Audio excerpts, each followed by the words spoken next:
મુસ્લિમ અનામત મુદ્દે કર્ણાટક વિધાનસભામાં હોબાળો, ભાજપના 18 ધારાસભ્યો સસ્પેન્ડ, ઠીંગાટોળી કરી બહાર લઈ જવાય. સરકારી ટેન્ડરમાં મુસ્લિમોને 4% અનામત આપવાના બિલ અંગે ભારતીય જનતા પાર્ટીના ધારાસભ્યોએ જોરદાર હોબાળો કર્યો હતો. આર અશોકના નેતૃત્વમાં ભારતીય જનતા પાર્ટીના ધારાસભ્યોએ અનામતના બિલની કોપી ફાડીને સ્પીકર તરફ ફેંકી. આ સિવાય હની ટ્રેપ મુદ્દે પણ ધારાસભ્યો સરકારનો વિરોધ કરી રહ્યા હતા, જે બાદ 18 ધારાસભ્યોને 6 મહિના માટે સસ્પેન્ડ કરી દેવાયા. કર્ણાટક વિધાનસભા અધ્યક્ષે ભાજપના 18 ધારાસભ્યોને શિસ્તહીનતા માટે સસ્પેન્ડ કર્યા. દરમિયાન માર્શલ બોલાવવાની પણ નોબત આવી ગઈ. ધારાસભ્યોને ટીંગાટોળી કરી ગૃહની બહાર મોકલવામાં આવ્યા. ધારાસભ્યો હવે 6 મહિના સુધી વિધાનસભા હોલ, લોબી કે ગેલેરીમાં પ્રવેશી શકશે નહીં.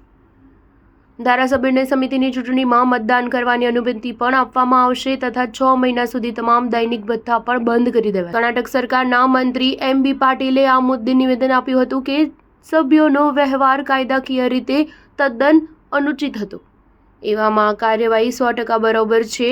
નોંધનીય છે કે કર્ણાટકમાં ચર્ચા ચાલી રહી હતી કે એક મોટા ગજાના મંત્રી હની ટ્રેપમાં ફસાયા છે. જોકે રાજનાએ આજે વિધાનસભામાં જ કબૂલાત કર્યો હતો. જોકે તેમણે અન્ય 48 નેતાઓને પણ હની ટ્રેપમાં ફસાવવા વિડીયો હોવાનો દાવો કરતા રાજ્યના રાજકારણમાં ભૂકંપ આવ્યો છે. વિધાનસભામાં ભાજપના ધારાસભ્ય સુનિલ કુમારે સૌથી પહેલા હની ટ્રેપનો મુદ્દો ઉઠાવ્યો, જે બાદ ગૃહમાં ગહન ચર્ચા પણ થઈ. સ્ટાર ન્યૂઝ 7 હંમેશા સચ્ચાઈની સાથે.